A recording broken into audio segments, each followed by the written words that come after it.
చిలకలపూడిలో ఉన్న శ్రీ పాండురంగ స్వామి వారి దేవాలయం స్థానికంగానే కాక ఆంధ్రప్రదేశ్ రాష్ట్రంలో ప్రసిద్ధ పుణ్యక్షేత్రాల్లో ఒకటిగా ఈ ఆలయం ఉంది. ఆలయం నిర్మాణం 1929 సెప్టెంబర్ 13న గొప్ప విష్ణు భక్తుడైన శ్రీ టేకి నరసింహం గారు నిర్మించారు.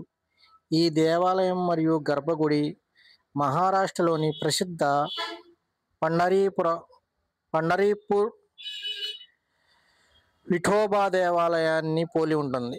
భారతదేశంలోని పాండురంగ దేవాలయాల్లో పండరీపూర్ తర్వాత ఇది రెండవ దేవాలయం మాత్రమే. స్వామివారు విగ్రహము అనగా శ్రీ పాండురంగ స్వామి వారు అంటే శ్రీకృష్ణుని అవతారమే. స్వామివారి విగ్రహం 3 అడుగులు ఎత్తు కలిగి ఉంటుంది.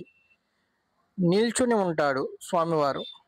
ఈ ఆలయము 6 ఎకరాల్లో కోనేరు మరియు స్వామివారి ఎదురుగుండా ఆంజనేయ స్వామి వారు ఉంటారు. చుట్టుపక్కల మరియు కొన్ని ఉపాలయాలు కూడా ఉన్నాయి. వారికి కార్తీక మాసంలో 5 రోజుల ఉత్సవాలు కన్నుల పండుగగా జరుగుతాయి. మచిలీపట్నం ప్రజలే కాకుండా ఇతర జిల్లాల వారు మరియు ఇతర రాష్ట్రాల వారు కూడా వచ్చి ఈ కార్తీక మాసంలో శ్రీ రుక్మిణి సమేత పాండురంగ స్వామి వారిని దర్శించుకోవడం జరుగుతుంది. చిలకలపూడి అనే పేరు రావడానికి ఇక్కడ పూర్వం పెద్ద సంఖ్యలో చిలకలు నివసించేవని, ఆ చిలకలపూడి అని వచ్చిందని అంటుంటారు పెద్దలు.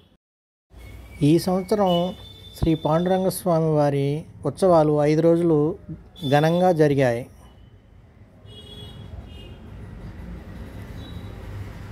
Thank you friends.